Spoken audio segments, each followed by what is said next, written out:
Welcome back to Business Talks with business people for business people, where we talk business talks about business people.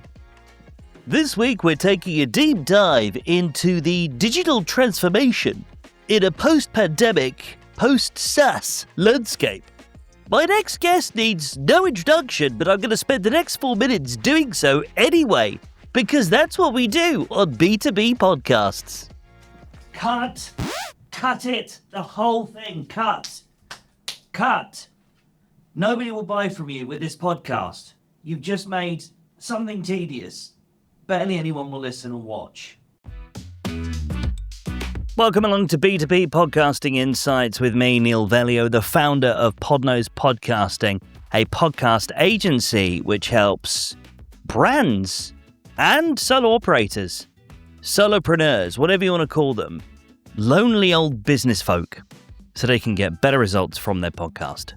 All right, let's have a grown-up conversation here about something I see people commonly kind of approaching wrongly. It's something which sabotages podcasts for many years if you don't identify the problem and get on top of it really quickly. It's labeling your show a B2B podcast.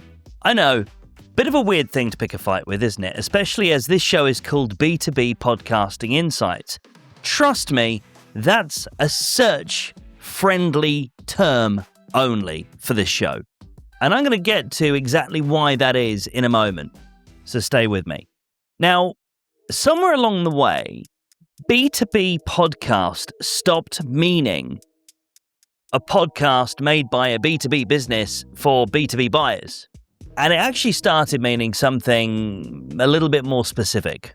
It started meaning a podcast where someone, probably a founder, will sit down and either share insights in a monologue or interview other B2B founders and talking about industries in a very polite way.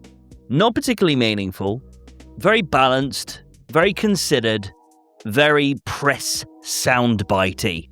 And during those shows, under no circumstances do we ever mention that we'd like the listener to buy from us, because that would be gauche. I love the word gauche. Wonder what the colour of gauche would be. Anyway, that's not a B2B podcast. That's a LinkedIn company page with a microphone. And that's what you're probably making, whether you like it or not.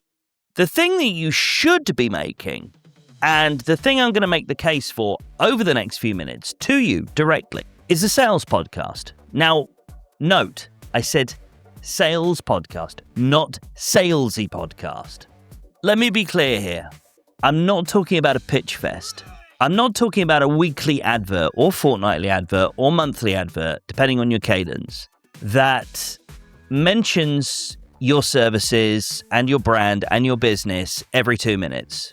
And ends with, anyway, if any of that sounded good to you, then blah, blah, blah, blah, blah, buy my stuff. When I say sales podcast, I mean it in the way that it is a show where every episode has been deliberately designed to accelerate a particular decision to be made by your ideal customer / listener. It's a way to amplify inbound conversion, but those people need to already be circling you. We have the capital ready for you right now. So every episode has one job, one direction, and one ideal outcome. Every single episode. Here's the bit that's generally really funny to me. Marketers, whose job it is to literally market the thing that they use to generate revenue, marketers hate the word sales. They've been conditioned to believe that the word sales is aggressive, loud, needy. Sales is the desperate cousin that turns up at the family wedding and tries to sell everyone Ann Summers and Betterware and Avon. Tries to get them on their Amazon affiliate pyramid scheme. Whereas marketing is the sophisticated one. Marketing turns up wearing the nice suit and has the color-coordinated Filofax in their pocket just in case. So when someone like me suggests that a branded podcast should play the part of a sales asset, there's a visible twitch of nervousness, of reluctance, of, oh, no, gosh, we can't be seen to be selling. That would ruin our brand. That would alienate our audience. It would be awful. Stop for a minute, would you? Just listen to yourself. The business you work for exists to sell something, whether that's your business or you're a decision maker in somebody else's business. The whole point of that business is to sell, to generate revenue, to build profits so that you can survive and the people that you have within your business can also survive, pay the rent, pay the mortgage, pay the bills, enjoy themselves now and again, go to the cinema. None of that happens if you don't sell.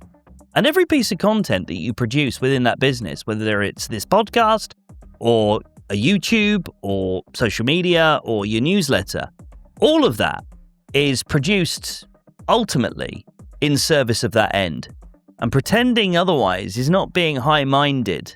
It's just expensive. It's costing you a fortune. So the dodge has become this. Oh, no. We're not making a sales podcast. No. We're making a B2B podcast. We're making a branded podcast with a B2B intent. And the B2B gives people permission to ignore the commercial job that the thing has. It's kind of a get-out clause. It says, look, we don't have to justify any of this that we're making here with results because it's a B2B podcast and B2B podcasts are content and they're about the industry and about us being thought leaders and brand awareness. Yeah, about that. Let me be really clear about what I'm saying here. Let's leave no waters muddy. I'm not saying that every episode should end with a 5-minute sales pitch. I'm not saying you should hard sell in your cold open. I'm not saying you should name drop your products and services every 40 seconds like some cursed corporate idiot. A sales podcast, in the way that I'm defining it, is kind of the conversation that a genuinely brilliant person at your company who knows a lot, is great at talking to customers, a conversation they'd be having if they were sitting down in a room with a prospect who was pretty much 70% sure that they wanted to buy your products or your services. The kind of conversation where the prospect walks away, heads back home or to their office, and thinks to themselves, yeah, these are the people I want to work with. I don't really need to shop around anymore. It doesn't sell at them. It just removes any friction they might still have from signing an agreement with you. Think about that distinction because that's exactly what we're talking about here. It's the whole game. The traditional B2B podcast tries to convince strangers. The sales podcast removes any remaining lingering doubt from the almost ready to buy that are lingering in the podcast apps or on your YouTube channel, loving the content you're putting out. One of those methods is a license to print money, sustain your business, grow, and become the brilliant, brilliant company that you know you need to be. The other is a conveyor belt of hope. Let's talk about the 3-question test that I put every B2B podcast through to figure out whether or not they are genuinely making their podcast have a job. Go back to my episode about what job does your podcast do to find out more about that. Here's how you tell the difference.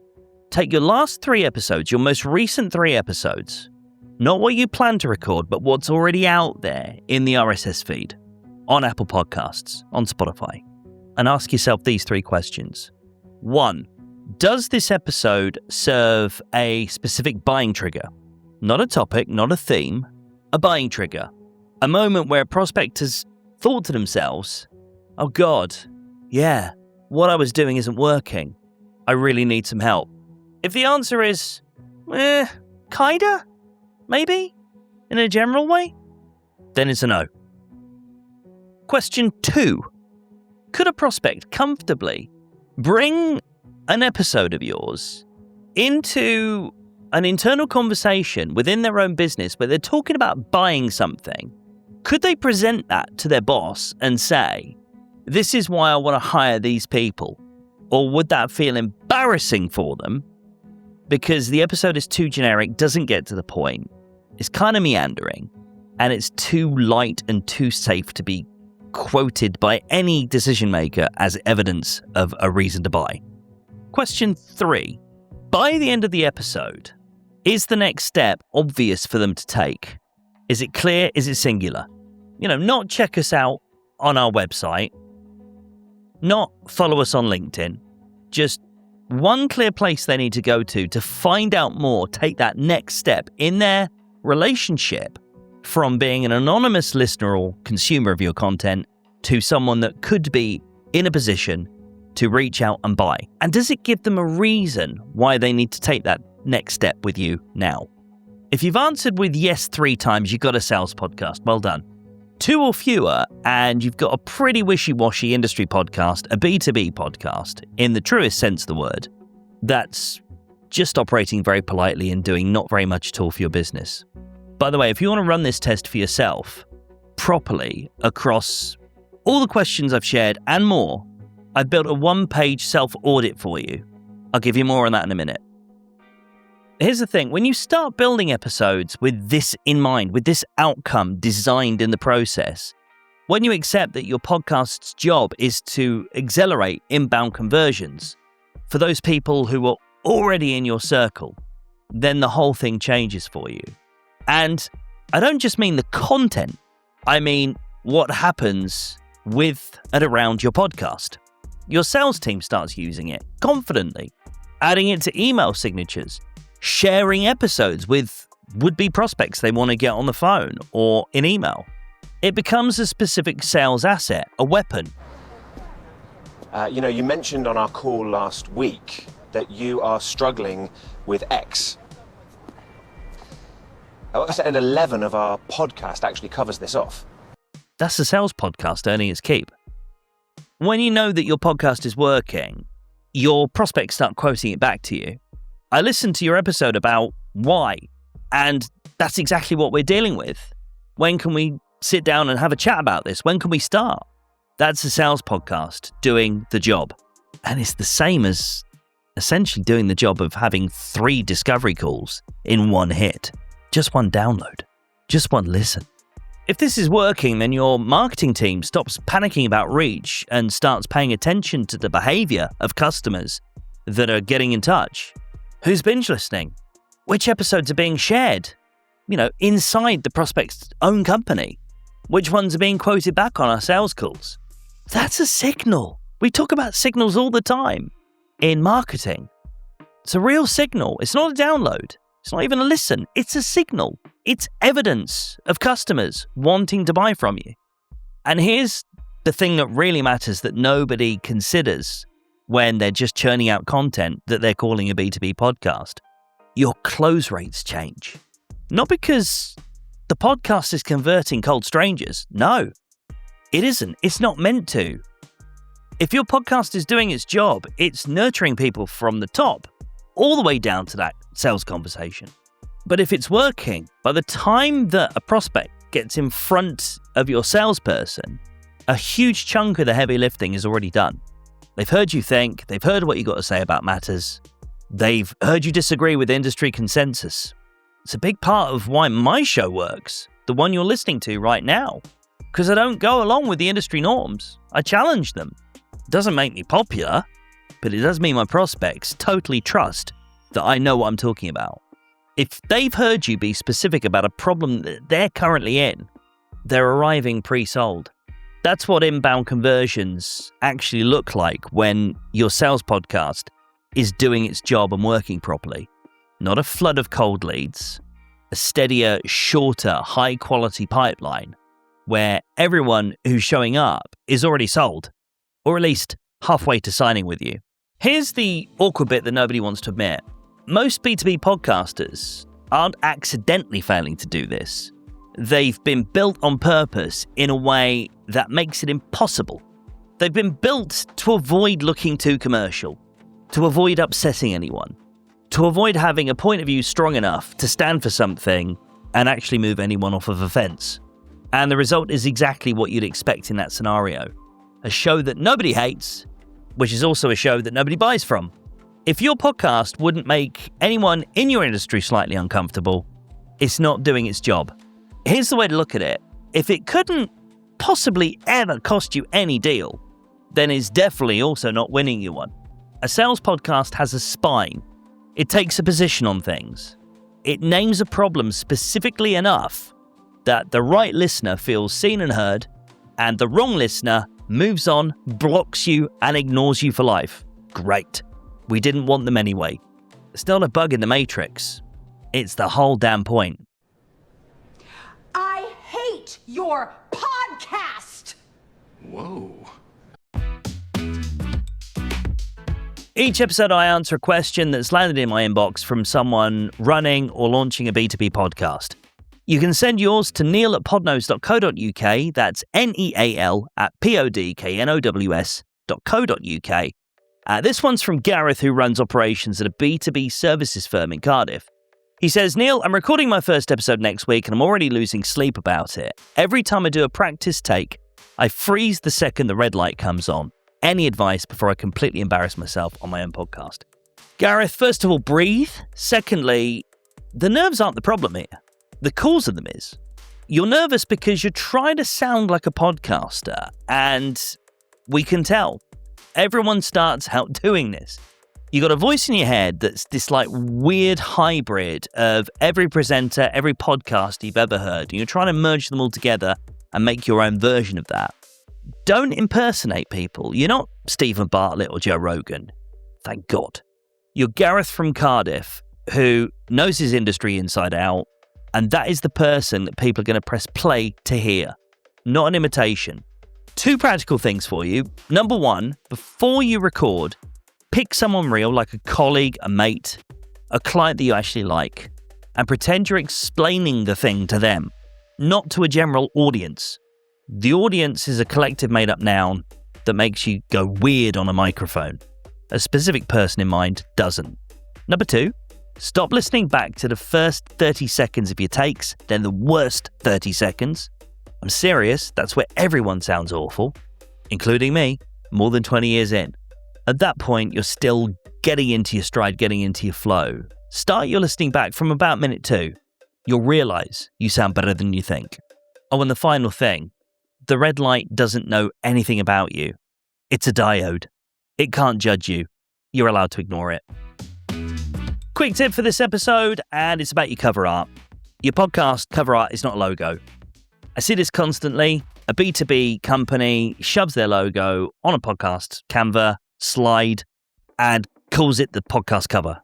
They even put a microphone next to it. That's not cover art. That's company stationery. Cover art has 2 jobs, neither of them are corporate. Job 1, tell a human being, in a thumbnail the size of a postage stamp, what the show's about and who it's for. Job number 2, be legible enough to match the Apple Podcasts and Spotify search indexing and show somebody that's scrolling for a particular search term that this is the show for them. Your company logo tells them neither of these things. Right, if any of this has landed, if you've been listening to this episode, realizing that your show is a well-produced industry podcast and not a sales podcast, I built you something for it. It's called the Sales Podcast Self-Audit. It's a 1-page PDF with 7 yes or no questions. You run your last 3 episodes through it, you score it honestly, and by the end, you'll know exactly where your show sits on the scale between inbound conversion machine and expensive LinkedIn content filler. You'll find it at podknows.co.uk/sales-podcast-test. That's podknows.co.uk/sales/podcast/test. The link is in the episode description. Until next time, stop making an industry podcast that hides behind the word B2B. Start creating a sales asset that earns its place in your overall company pipeline. Talk to you on the next episode.